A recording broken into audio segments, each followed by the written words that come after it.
Boring. That would drive me crazy doing the same thing every day of the week. FranklinCovey, and you helped grow that to an absolute mammoth of a business. If you look at all the influential thought leaders that have built companies, they've all done it very similarly. The book, arguably one of the best-selling books of all time, 7 Habits of Highly Effective People. Right? Sold 60 million copies and transformed hundreds of millions of lives. You have overcome one of humans' greatest fears. How on earth did you do that? People tell me all the time, Scott, you slur your words. Well, no shit. I have a stutter. So when you go to YouTube, you'll wonder how I even am alive because it's all about how incompetent I am. What does parenthood mean to you? Horror, stress, pain, drama, trauma, nightmare, fatigue. I believe that great people can love their children and still intensely dislike parenting. Have you heard of 7 Habits of Highly Effective People? That book has sold millions of copies. Stephen Covey, or Stephen Covey as some of you might call him, was famous for helping people think differently and reach their potential. Now, his company merged with the Franklin Journal company to create FranklinCovey. It's now a publicly listed company, valuation recently at $500 million. Today, I sit down with Scott Jeffrey Miller, who for over 2 decades has been part of FranklinCovey and has helped it to grow to the heights that it is at today. We're going to learn a lot about personal development, how he thinks. He's also a prolific author himself, and a best-selling author, that is. We're going to learn a lot from him around how we apply those things to our lives, our businesses, and even as parents. You're in for an absolute treat. Scott brings the energy today, so please sit back and enjoy the show. The Lead on Purpose podcast is sponsored by NZ Mortgages. Learn more at nzmortgages.co.nz. Scott, a huge welcome to the Lead on Purpose podcast. James, I am honored. Thank you for the platform and the spotlight. Looking forward to this conversation. I've been looking forward to this one for a while. I've been following you, your journey, your work, and you're such an inspiration, and you do it with massive humility and humor, the 2 important H's in life. Said to me by no one ever, but I'm delighted that you finally have seen the humility that exudes from my leadership style. Leave it to James to be the one person who uncovered it finally. I love it. Now let's start with this. So anyone who is interested in personal development, self-growth, leadership, they will know of a guy called Stephen Covey. And most of us have read some of his work, I imagine. And if the person listening or watching hasn't, please go and do that.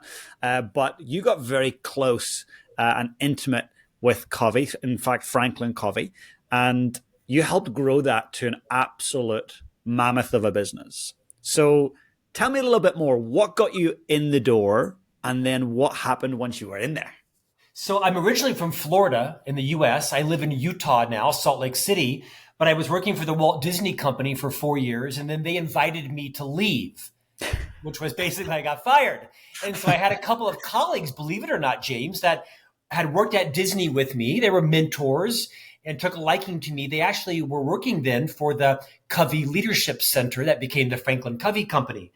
They introduced me to the company. The company recruited me, and I moved out to Utah, 30 years ago. I mean, I was a single Catholic boy from Orlando, Florida, moving to Provo, Utah, where there were 2 Catholics, the state priest and me. This is sort of Mormon territory here, right? Lovely people.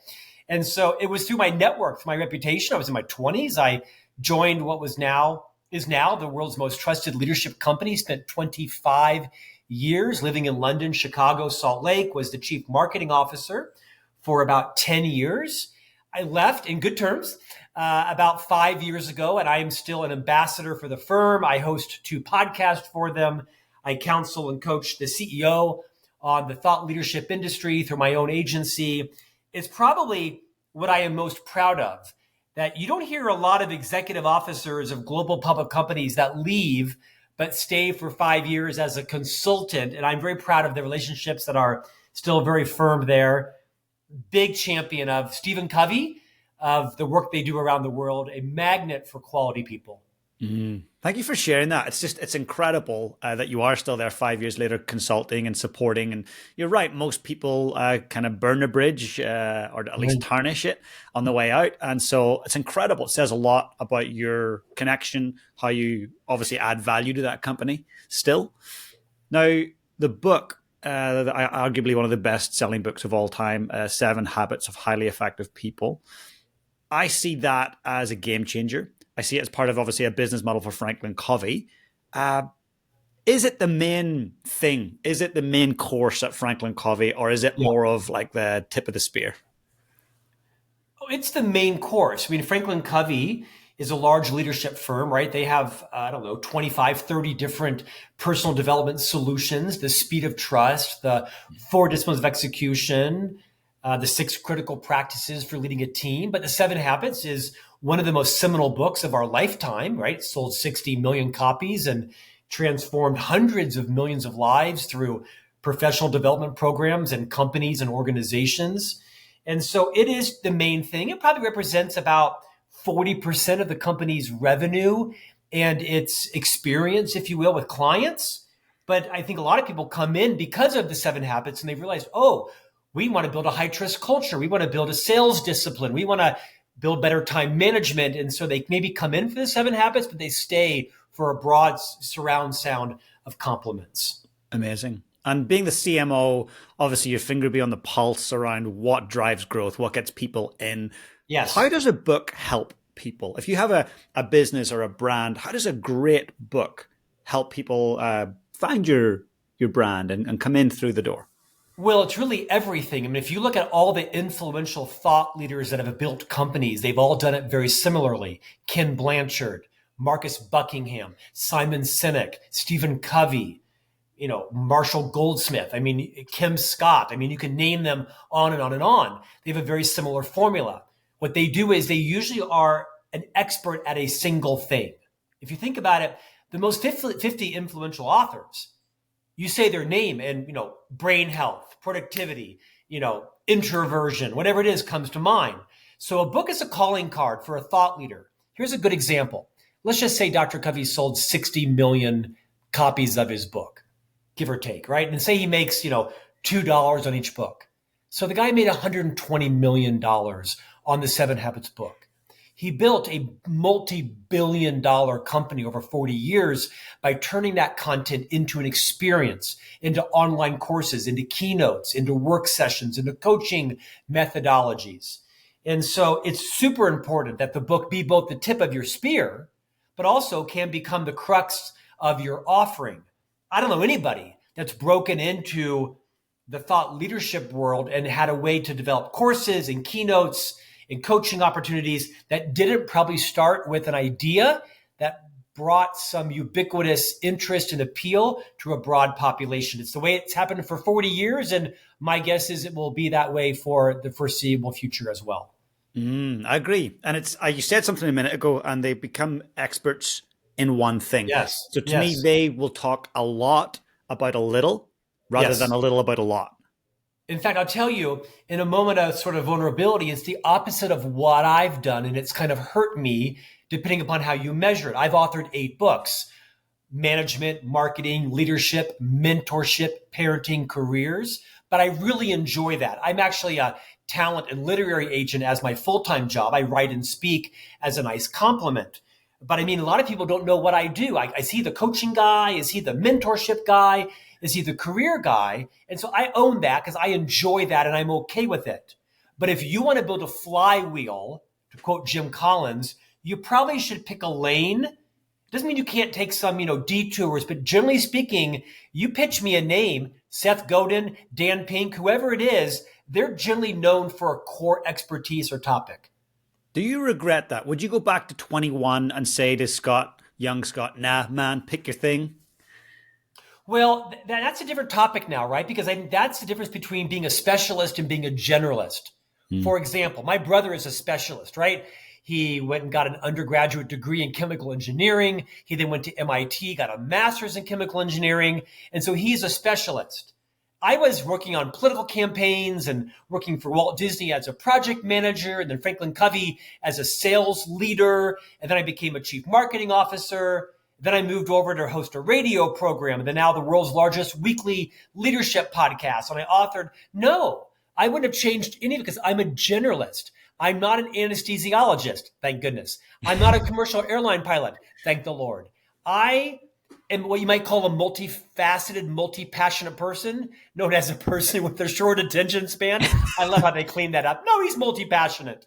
Used to be known as ADHD. No, I don't think I would change it because I don't think I get bored easily, James, but I like to know a little bit about a lot versus a lot about a little. And so fortunately, my entire career isn't based on my books, but the books have done well. My speaking, like yours, has done well. And so I would not trade it. I am a generalist. I just wished, to quote you at 21, that someone would have come to me and said, Scott, don't compare yourself to the guy who's going to law school. Don't compare yourself to the girl who's going to be a veterinarian or an anesthesiologist. That's not you. They're going to be very successful very early on. Build your skills, spread your interest. You're going to be a CEO because CEOs, the C-suite, other than maybe the CFO, they generally have broad experience, understand how the whole organization works. And it's worked out well for me. Maybe I was a little bit of a late bloomer, but I'm very comfortable being a generalist. My brother has been a chemical engineer his whole life. Boring. That variety. I love him. Yeah, we'll say hello to your brother as he's listening. Good guy. That variety piece is important. I love that. To me, less so to others, right? I mean, I know people that do the same thing every day. They delivered 10,000 babies as an obstetrician and they loved it. That would drive me crazy doing the same thing every day of the week. Thank you so much for taking the time to watch Lead on Purpose here on YouTube. Look, I'll be honest, I have absolutely no idea, no clue how the algorithm of YouTube works. But what I do know is when one real human hits the subscribe button, it helps other real humans who are interested in this type of content to find it. So please do me a massive favor, hit that subscribe button right now. Let's get back to it. So find what makes you tick and just get after it. And be curious, be open to some serendipity. I had a pretty deliberate career. I wanted to be in the C-suite, so I knew I needed to have some international experience, some supply chain, some sales, some marketing. My trajectory was to go to the C-suite. I did that. Now in my 50s, that title is less important to me, as are most titles other than dad. So I think it's important to recognize a couple of things. What you are good at may not be what brings you joy. And so I think a lot of people become accountants because they're good at math, but they don't love it. So there's that balance of what am I good at? What interests me? And what will people pay for? Because a lot of people are good at things that people don't want to pay for. So it has to be like a three-legged stool. I love that idea. It reminds me slightly of, it's more of a four-legged stool chair, is Ikigai, the Japanese philosophy. Yes. Yeah. It's kind of a similar kind of feel to that. And we don't spend enough time exploring that, Scott. Look at you dropping your international knowledge of cultures and wisdom. Genius. That's why your podcast is so popular. I love it. And talking to podcasts right now, I want to let the listener know that you run an incredible leadership podcast. I'm going to put a link to it in the show notes. I'm going to encourage the listeners and viewers to go check it out. Thanks. I just sit there and great guests come and I try to talk as little as possible, which is chemically hard for me. But I realize they're there to listen to Seth Godin. They're there to listen to Malcolm Gladwell, right? Or Liz Wiseman or Indra Nooyi or Ariana Huffington or whoever it is. I try my best to ask decent questions and just let the guests do their magic. They're not all great, but most of them are smart. And if I do a good job like you of sort of steering them, then usually the listener or the viewer has a good experience. Mm-hmm. I can't wait for them to all check it out. And tell me this, from Stephen Covey, you've been very close. You understand the product, the services, the book really well. What's the one key lesson you've taken away from that? The one most critically important thing that you learned from Covey? Well, I'm going to say two. One is the phrase, you can't talk yourself out of a problem that you behaved yourself into. Let that sit for a moment. You can only behave yourself out of that problem. The biggest lesson was the difference between effectiveness and efficiency. As the chief marketing officer, Dr. Covey passed 10, 12 years ago, the press used to always call me and want to interview me on his seminal book, The 7 Habits of Highly Efficient People. And I would say, no, the book is actually called The 7 Habits of Highly Effective People, not efficient people. They sound similar, but they're very different. Efficiency and effectiveness are very different. One's not better than the other. Efficiency is productivity. It's your ability to get stuff done, right? I'm a very efficient person, sometimes too efficient with things, the dishwasher, mowing the lawn. But you cannot be efficient with people. You can only be effective with people. Dr. Covey said with people, fast is slow and slow is fast. So the big takeaway there, James, to your audience is just know when to be efficient. And then when it comes to relationships, which is your most important contribution in life, how you develop relationships. You are in the relationship business. You're not in the business to sell IT. You aren't in the business to sell tulips. You are in the business of people. So slow down. With people, you can only be efficient, only be effective, not efficient. Really, really Huge incredible. learning for me because I am naturally a very efficient person. My mind is always in efficiency mode. And I'll tell you, the biggest pain I've ever had in my life professionally is because I treated someone efficiently, not effectively. I was multitasking. I was checking my watch. I was dismissing them. I was moving them along. I was interrupting them. And I'll tell you, I don't apologize for my efficiency. It's what's made all of my wealth and all of my influence and success, to the degree there's been any. But it's also the basis of all of my pain in my marriage, with my friends, with my children, with my leaders, with my boss, with my colleagues. It gets me in a lot of trouble. Your greatest strength is often your greatest weakness. Oh, your greatest strength when overplayed is absolutely your biggest weakness. Absolutely. How did you combat that? Where did you start to realize that in the relationship business side of your life with your family and your loved ones and your people, where did you start? How did you get that right? I just love the fact that you think I've made progress on it.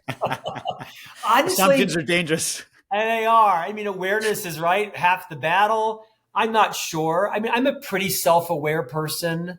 I usually know when I'm irritating someone, and I'm probably doing it on purpose because I'm bored or sinister. I've usually built enough goodwill for that person to forgive me. I don't know, James, and I've made a lot of improvement, right? I mean, I am fundamentally who I am. I'm a very creative person. I'm a very impulsive person. I think I have some genius when it comes to vision and innovation. I'm fairly fearless. I'm sometimes an irresponsibly courageous person. And so as I've matured some at the age of 56, I'm a dad now of 3 boys with my wife, Stephanie. We'll get to that probably. I'm a little more mindful of recognizing, okay, I'm not naturally good at relationships. I'm not.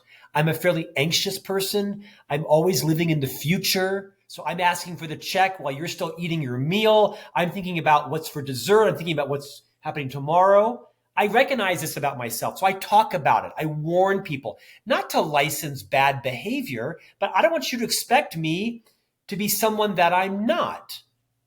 And so I don't know that I have made a lot of progress on it, then I've made awareness of it in myself. I talk about it freely with others so that when they call me out on it, I don't get defensive. I don't dispute it or deny it. I'll usually say, you're right, I'm sorry. And then try again, try again. Really powerful. And I guess you have this visionary skill set, this inner genius, and you can't stop nurturing that because not everyone is a futurist. Not everyone can look to the future. Most people with their amygdala will look to the past and try and look for problems and blame themselves.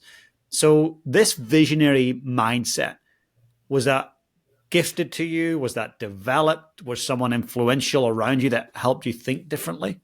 Can I tell you? I think it's fear-based, as is everything in life. I'll tell you, I don't live in the present. I don't live in the past. I live in the future. And I think it's because, and maybe some of your listeners will resonate with this, my wife and I are raising 3 boys. I'm the sole income earner for our family. My wife and I made a decision that I would be responsible for all the income. And so, I have a lot of responsibility on me, right? Raising 3 boys and college and insurance and food and gas and water and power and mobile phones and tennis bills and textbooks and tutoring and on and on and on. There's 56 lines on our budget, 56 lines. And so I'm always thinking in the future, well, what if I did this? And what if I wrote that? And what if I appeared here? What if I spoke there? What if I created that? What if I licensed that? What if I launched that? It gets me in some trouble because I got 70 things going on. I mean, legitimately, I got people mad at me because I've overpromised. It's almost like I can't cure it in myself. I have this insatiable desire to create and to build. I think it comes from fear of not having enough, irrational fear of being bankrupt someday, a fear that I won't be relevant. I don't know exactly, but I'll bet it's fear-based. And it's my biggest Achilles heel because you invite me to a meeting and I'll tell you 15 things you could do. And my problem is I'm so charismatic, I'll sell you in all 15 of them when you should absolutely not do 14 of them. The question is, you have to figure out which 14 should you not do, because I'm equally as passionate about all 15 of them. And I'll deliver them in a compelling way that will confuse that you know what out of you and your executive team. So I can be dangerous in a good way and in a bad way. I just love your honesty. Like, very few people are as upfront and honest about their flaws, about the things that are challenging. But also, when I hear you say it, it's like, yeah, it's a flaw, but actually, my God, it's such a strength. And if you start to just go, no, I need to change, these flaws are bad, all of a sudden you've lost your strength. And we need people like you. Well, that's kind of you. My wife would disagree. I have a couple things I've learned. If you were to ask me, Scott, what is the biggest strength everyone needs to build? I'd say, hands down, self-awareness. You need to be intimately aware of what it's like to be married to you, to live next door to you, to play pickleball with you, to sit behind you in church, to be in a meeting with you, to be in a Zoom call with you, to be led by you, to collaborate on a project with you. No one fully understands that because that's painful to really understand. You need a breath mint. You need to, you need a shirt that fits you better. You talk all the time, Scott. And so the more vulnerable that we're willing to be, the more we grow, the more self-aware we are. And I think I've done a pretty good job of making it safe for trusted people to share with me what it's like to be in a variety of relationships with me. I said trusted people, because if I go to YouTube or Reddit, I should take my life because everybody hates me and thinks I'm the worst hot podcast host. When you go to YouTube, you'll wonder how I even am alive because it's all about how incompetent I am. My oldest son and I read them about once a week and we laugh our asses off and we say, well, that's kind of mean. Well, that's actually kind of true. And well, gosh, that person's just jealous. So we actually have a good laugh about it. I think it's important, James, not to have thick skin. Most people get it wrong. Don't have thick skin. Because when you have thick skin, nothing gets in, but nothing gets out. Instead, have like transparent, translucent skin. Stuff comes in, stuff comes out, and you decide what is it that I want to keep that's helpful for me to grow in. That's really a really great way to think of it, because often we're taught. I grew up in Northern Ireland, and it was like you got to have a thick skin, like to get through life and survive. But actually, that generally compounds to the point where you feel like imploding. That's right. Or you build up defense mechanisms. I mean, people tell me all the time, Scott, you slur your words. Well, no shit. I have a stutter. I've had a debilitating speech impediment for my entire life. Speech pathologist, speech therapist. There's 35 words I can't say in public. I've had Invisalign 3 times. Of course I stutter my words. I have a stutter. Like, newsflash? You think that's something you can weaponize against me? And so there's not, listen, I will be impossibly be blackmailed. No one can blackmail me because I know all of my challenges. I try not to be like a confessional, even though I'm Catholic, it's easy. I try not to, confess all my sins in public. But if I think you can learn from it, if I think it would help you talk about challenges that you have, home run. Newsflash, I slur my words. I have a stutter. Who has a stutter? Raise your hand. Can I tell you, like you, I give about 50 keynotes a year. Every time when it's opportune, if I choose to talk about my stutter, if I do, every time, one or two people come up to me and they're crying. And they say, my son has a stutter. I'm getting emotional. Or they say, I've had a stutter for most of my life and it's been so humiliating. It's held my career back. And I hug grown men in their 60s. I say, it's okay. I say, talk about it. Don't hide it. Talk about it. Say, I have a stutter. Some stutters are neurological. Some are physiological. Some are sociological. Talk about it. Don't be embarrassed by it. Everyone knows someone who has something going on. And the more you can talk about it, the more you build power and you give power to people not to be embarrassed. I had one guy come up to me and talk about his grandson had a stutter and they never talk about it. I said, no, you should talk about it. Say, hey, tell me, I noticed that your stutter is a little strong today. Was there something stressful going on? Can I have a hug? Gosh, can I tell you, my friend Scott Miller has a stutter. Look what he has done. I think it's so important to talk about your challenges responsibly, appropriately. Some will weaponize them against you. You never play to the outliers, right? There will always be people that try to use it against you. Shame on them, not your people. They'll get fired. Don't worry, eventually. Play to the center and give voice to people to say it's okay. Talk about it. Grow, build, mature. That's so powerful. And I want to talk about fear again. So you talked about fear driving you a lot, and I believe that all humans are driven by fear, and you mentioned a few of them. But you had a stutter. I can only begin to imagine what that's like. You have a stutter. You still have it, right? It's there. But you stand on stages. Yes. Now, we had a piece of research that we were looking at recently. The vast majority of humans in this piece of research said they would rather be inflicted with physical pain than to face public humiliation, as in standing on stage and being laughed at or saying something stupid. You have overcome one of humans' greatest fears. How on earth did you do that? A lot of hard work, a lot of speech therapy, a lot of sessions with speech coaches, renting out 5,000 seat theaters, where the night before it was Dancing with the Stars and the next night it's YouTube. And the night it was down, it was me with a speech coach in seat 800 and a megaphone saying, no, wrong, stand back, start over for 4 and 5 hours, tearing me down, building me back up. I can't hear you. Why are you slurring? Why is your hand going this way? Because that's backwards for the audience. The audience sees it backwards, right? And reverse your gestures, just over and over, being kind of humiliated in private with someone I trust, building me down and building me back up. So first and foremost, it was reps.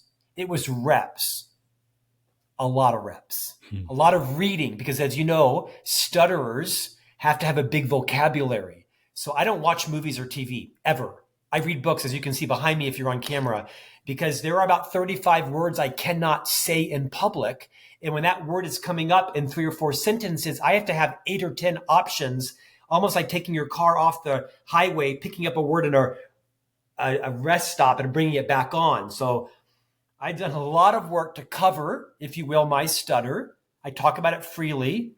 But I will tell you, I was in high school working at a bakery once in Central Florida, and a tourist came in and asked me for directions on how to go somewhere.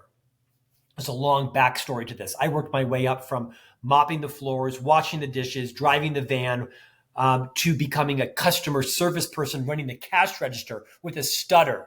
That was Herculean, having interaction. I might cry.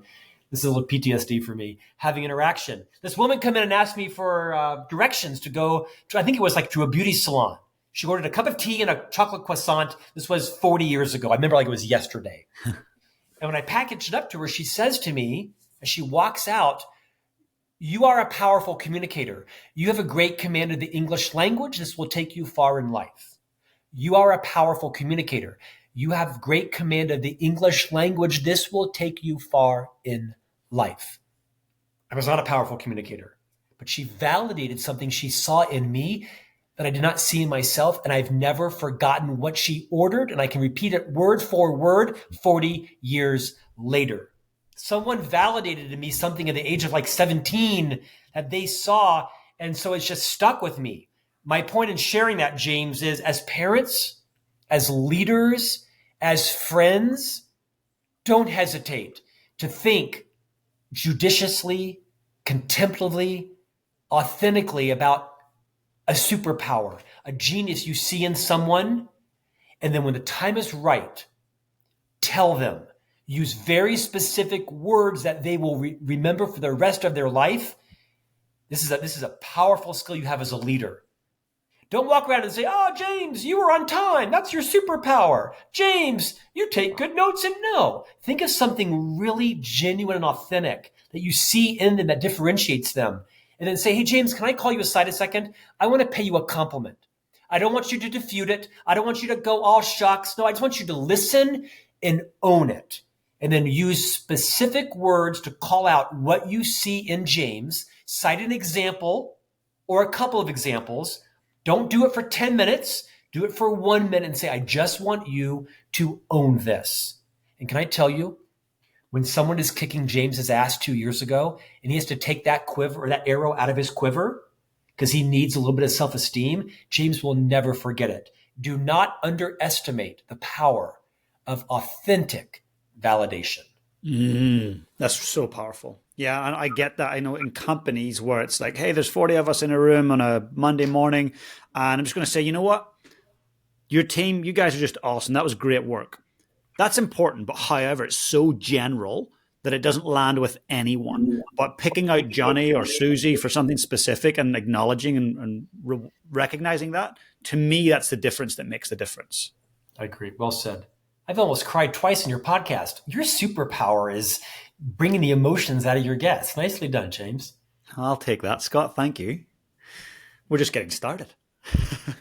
Now, let's talk about something that I believe we are both very passionate about. And from what I know so far, I believe we both feel like we're rookies in this area of our lives. And that is in the area of being a parent. So I've got an 8-year-old and I love him dearly. And he teaches me so much. And all I want is when I die, hopefully in many, many years, for him to be able to feel and think and say, he was a good dad. That would be success. What does parenthood mean to you? Oh, here's the word association: horror, stress, pain, drama, trauma, nightmare, fatigue. I mean, financial ruin. I mean, should I keep going? Let me be clear, people. I don't love parenting. In fact, I actually intensely dislike parenting. I'm a reluctant parent. I was married when I was 41. My wife and I, technically her, had 3 boys in 5 years at the age of 42, 46, and like 48. I believe that great people can love their children and still intensely dislike parenting. I do not like parenting. I probably discuss that too much with my kids that are 10, 12, and 14, all boys, but I give them the backstory. They understand. But, I don't think everybody's meant to be a parent. I was not. It's not my calling in life. Honestly, I don't enjoy it 95% of the time. I think I'm actually a really great parent, but it does not come naturally to me. I do not enjoy it. Most nights, I don't want to parent. I want to read. I want to take a shower. I want to play tennis. I want to go have a glass of champagne. I want to go on vacation. I want to do anything for myself. Kiss that goodbye. So I have an interesting point of view about parenting, which we can talk more about. I, like you, want my children to think I did a great job on the important things. I've phoned it in on other things. But I hope to give voice in my next book to the people who are like me, maybe not like you, but the people like me that actually don't enjoy parenting. And I don't think that makes me a bad person. I know it doesn't. As a matter of fact, it makes me a parent with struggle. Makes me a parent who's honest. And so I try to find what are my strengths and run with those hard. And I don't try to be all things to all 3 of my sons. It's impossible. I love it again, this like radical honesty. And True. It's interesting. I would say there's a large percentage of my parenting role that I love. And then there's also a significant percentage where I actually really am uncomfortable. I dislike it. It's frustrating. I'm with you on that 100%. But it's not part of parenting that I like to shine the light on. And that's a shame. Like, I should be able to shine the light on that and go, hey, it's bloody difficult. It is a mess. It is chaotic. It is stressful. It is inconvenient. But I think there's so much public shame of being able to say that. And it's all just my own perception, right? No, I think if you get on Instagram and Facebook, if I see one more of my friends say, my children completely, my children bring so much joy to me. I'm like, what? What? What are you talking about? Did I miss that course? I mean, what? I mean, again, great people can love their children and not like parenting. I use the word hate. It's a little strong of a word. I got to find the right word there. But, I'm actually really good at having the talk around sex. I'm really good about teaching my kids great eye contact and handshaking and not using the words and no hoodies and how to use their napkin and how to sophisticate themselves at a dinner party. I'm really good at putting them in tennis lessons and great education. I'm actually a fun parent. We dance and we joke and we are riotous. I'm not good at playing Legos. I don't play Legos. I'm not good at puzzles and games. I don't play puzzles and games. I don't get on the floor with my kids. Never did. Not going to. And I know I should. So I have to figure out what am I great at. Hopefully my wife can fill in some of the blanks. I'm not sure I've actually ever been on a bike ride with my kids. We live in the city. We don't live there's no bike riding here, right? We've been to Italy. We've been to France. We've been to Switzerland. We've been to Austria. We've been snow skiing. We've played tennis tournaments. We've been to the US Open. We've been to the theater. But honest to God, I'm not sure we've ever ridden a bike together. Now, I rode a bike. Not with my dad, interestingly. But so it haunts me, those things. Like, I seriously had never ridden a bike with my sons? What the heck? Snow skied, played tennis, gone on hikes. So I have to forgive myself for the things that haunt me, that I feel like I should be doing. At my deathbed, is my son going to say, Dad, but we never played Legos? I'm going to say, you're right, because I stepped on one once and dropped an F-bomb and vowed never to do it ever again. I hate those damn things too. I love it. It's interesting. Can I give you a confession real quick? Of course. A good friend of mine is a very famous neuroscientist from the US. His name is Dr. Daniel Amen. Written dozens of books, sold millions of copies. He's actually renowned as a neuroscientist and as a clinical psychiatrist. He's an MD. He specializes in child psychiatry, ADHD, things like that. And I asked him once for his best parenting tip. I've written about it in the book. And he said, the best tip I can give you is get down on the floor with your children and play at eye contact. And it's something I never did because I'm actually a very thin person. I'm about 6'1", 172 after a pot roast, right? I'm a very lean person. And can I tell you, I'm not enormously muscular. But for me, it's actually quite uncomfortable sitting on a tile floor. It's not comfortable for me. And I don't talk about this a lot, but it's rare to be underweight. Most people are overweight, but it's actually really uncomfortable for me to sit on a wood floor or on a cement patio or a tile floor. And so as a result of that, I don't do it. Could I go to the gym and get 30 pounds of muscle? Probably, but instead I'll take my kids to Barnes & Noble and we'll read books and we'll do other things and we'll go snow skiing and we'll go to, the south of France and, tour a vineyard. They're clearly not missing out. You know what I mean? Well, we'll see. We'll see. I'm sure they'll weaponize the non-bike riding thing after they watch your podcast episode. What I love is that you have a passion for books, for the written word. I do. And you're exposing them to your passion. And I think as a parent, that's a great thing to do. You're going one step further, and this is really inspiring me, because you have written a book. In fact, I'm not going to say you have written it. You have co-authored a book that's sitting right behind you called Parenting Mess to Launch Success. Yes. Now, we all know you, but tell us about your co-author. For the person that doesn't know who that is, who's your co-author? And would you mind if I shared the backstory to the book? Please do. So as I mentioned, my wife and I have 3 sons. Our youngest is 10. His name is Wentworth Miller. Our middle child is 12. His name is Smith Miller. And our oldest is 14. His name is Thatcher Miller, after one of my heroes, Margaret Thatcher. I know people were going to unfriend me, whatever. And so they're all tennis players, like very serious tennis players. Smith, my middle son, is number 1 in his age group in our state.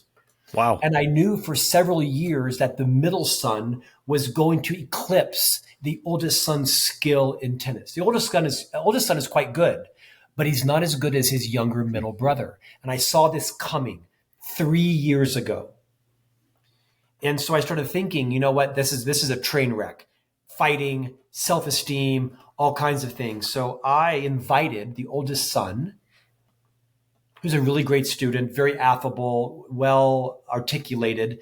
I said, why don't you and I co-host, co-author, if you will, the third book in the Mess to Success series. The first book was called Management Mess to Leadership Success. The second book was called Marketing Mess to Brand Success.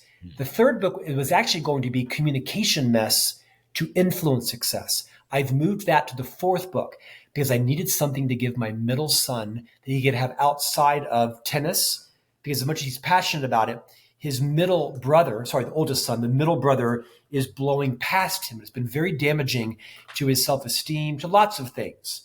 It is what it is, right? I try to normalize it. And anyway, so I invited him to be the author for lots of reasons. First and foremost was an identity outside of tennis. Second was, what a great book to write with your dad, to confess all your dad's parenting problems, right? So he's loving that. And he's on TV right now. He's on the radio. He's being invited to keynote around the world. He was on a private jet last week going to a client's home. He's a 14-year-old, right? So he's loving it. It's going to be great for his college admissions. It's going to be great for a tennis team, roundabout when he's going to college. And whether or not he becomes an author, I don't care. Keynote speaker, I don't care. But I'm telling you, those are skills that will reward him no matter what he does in life, being able to, convert his thoughts to writing, being able to express them in a fluent verbal way. And so he's very excited about it. He's got a little bit of a chip on his shoulder. So I have to kind of, I got to bring him down to earth a couple of times. He asks me every day, Dad, how much money did I earn today? $6, son. You sold six books and you earned half of it. So. I love it. Oh, I think that's amazing. I salute you, because bringing our kids along the journey with us, making it about them, and really imparting life lessons. I mean, that's not easy to do. And there's challenges in that. There's time required. There's risks. You've taken it all. You've done it all. Now, parenting mess, what are we going to learn about ourselves in there as we open that up and explore it? Yes. What's the key takeaway? Yeah, should come out in mid-January, available now on Amazon and all the other book retailers for pre-order. All my books follow a formula. It's usually 30 of this or 15 of that or something like that. This is 30 challenges that all parents face if they want to have lifelong relationships and influence with their children. I get it. Having a 10, 12, and 14-year-old isn't launched yet, so parenting mess to launch success is a little premature. I understand. But you're going to learn a lot of riotous things that I did. Oh my gosh, living vicariously through my children. We talk about how to have the talk. I use the exact words that I used when all three boys got the talk from me. So it's a pretty outrageous chapter. I talk about technology and iPad use. We talk about having a religious identity or some identity that's bigger than yourself. Mm-hmm. And so some are very practical. All of them are riotous and blush-worthy of things that I did that were insane, like buy every Ralph Lauren shirt there ever was because I never had them as a kid. And I was destined to show my children how successful I was by being able to afford every Ralph Lauren color there was in the store. Crazy, stupid stuff like that. But can I tell you the joy in this? The boys are reading it. And of course, Thatcher's co-writing. So they're seeing the backstory. Like, oh, that's why you did that. I always wondered why you did that. Or that's why I did this, is because you did it and it's part of my epigenetics. Thanks a lot, Dad. So there was a lot of great conversations going on. I got no secrets left with these boys. What I hope it's doing is it's kind of, taking the veil away, taking the mystique. Parents are people. Parents are jealous. Parents are insecure. Parents are fear-driven. We're trying to do our best on the most important job in the world with no training. We're going to screw it up. We need to apologize. We need to explain. We need to try to rewind. Those are the things you're going to see in the book. It's funny. Can't wait for this book. It's funny. It's amazing. It's just like, to me, again, it's such courage and vulnerability. People are going to call Child Protective Services on me. But I actually put the phone number in the email in the book to save people time from researching. I'm like, yeah, call them, whatever. You're so good. I love it. I need to read the chapter about having the talk. Because Oh, yeah. Finn's 8, and that's going to be in the next couple of years. Like, I don't know when. No, that's now. That's now. Okay. That's now, second grade. I know, it seems horrifying. Can you send me the chapter? I will. I will. Their friends are already telling them, and they're telling them things that are not true. So just so you know, what is your son's name? Finn. Finn. Yeah. Finn already has more knowledge than you think he does, and he's getting it from his friends in second grade or That's third frightening. grade. Yeah. What grade is he in? He's in year 3. Oh, yeah. Oh, they're talking about it. Let me tell you. And so I did it in second grade, which seems insanely early, but the clinicians will tell you, age appropriate, right? Each child's a little bit different. But I mean, I used the right words. I used the medical words. I used the term ejaculation. I used the term erection. I used the term vagina. I also used the term love relationship. I put it in the terms of how our family views marriage and sex and procreation. And so I used the right terms so that they use the right terms because I heard them talking about things. And I thought, where did you learn that? Not from me. I don't want Finn teaching Thatcher how to do this. I don't want Thatcher. I do want Thatcher teaching Finn. But my point is, I didn't get it perfectly right. But you know what? My parents never had to talk with me. Mm. To this day, my parents have never told me about this. And so I got it from everybody at school and I had no idea. At least my boys got it accurate from their dad, even though it was horrifying over a cup of hot chocolate one night at a bakery. I love it. I always do that at a bakery. I'm just going to copy you on this one. I'm going to get the chapter. I'm going to read it. I'm going to go and do it. And I'm going to let you know when it's done. I love it. Mission accomplished because listen, I'm a little cuckoo, right? I lack a couple of genes, and embarrassment is an emotion I am not familiar with. So I can just launch into the talk with no trepidation. It's an odd thing for me. It's one of my strengths and one of my weaknesses. I do not experience embarrassment. Good. You're lucky. I love it. Hey, Scott, I want to be mindful of your time. And I know that this is the first of many conversations. We could go deep for a long time, but a couple of things. So I want to ask you a question that's, to me, critically important for the listener. I just realized I'm the first guest who's ever used those words on your podcast. Yes, you are. In its history. I hope I did that with some grace and relevance. Keep going, please. It was absolutely spot on. I love it. So I think a lot about purpose. Obviously, Lead on Purpose is about bringing on leaders, whether they're leading countries, companies, small teams themselves. I want to know what people believe about purpose, because I believe if we've got purpose, we are going to live our lives intentionally. We're going to make some form of difference to the people around us and be proud. But many people lack it. Many people lack meaning and purpose, and it causes a lot of pain and suffering. So for a minute, let's pretend you've fast forwarded many years into the future. You're highly aware that it's your very last day here on earth. And someone very young, maybe a grandchild, comes into the room and says, Scott, how do I go about leading my life on purpose? What would you say to them? Well, I will answer it through the lens that only I can, which is I was raised in a religious family. My mother was a Methodist, still is. My father was a Catholic. He's passed. And so I have carried that faith tradition forward in our home. We are raising our boys in a religious family. It's a component of our life, not all consuming. And so I believe that my Creator has a purpose for my life. I think my job is to uncover it and discover it. I think the vast majority of us don't in our lives. And I think that's okay. I don't know what my purpose is. I think it's now to raise 3 boys. Strangely, I think that's my purpose. I created that purpose because she was good looking. We fell in love. And still is and still are. Although those boys try to destroy that quite frequently. I would say, bring happy, bring joy, be kind. We're here to make life easier for others. I think that's everyone's purpose. A little bit is to make life a little better and easier for other people.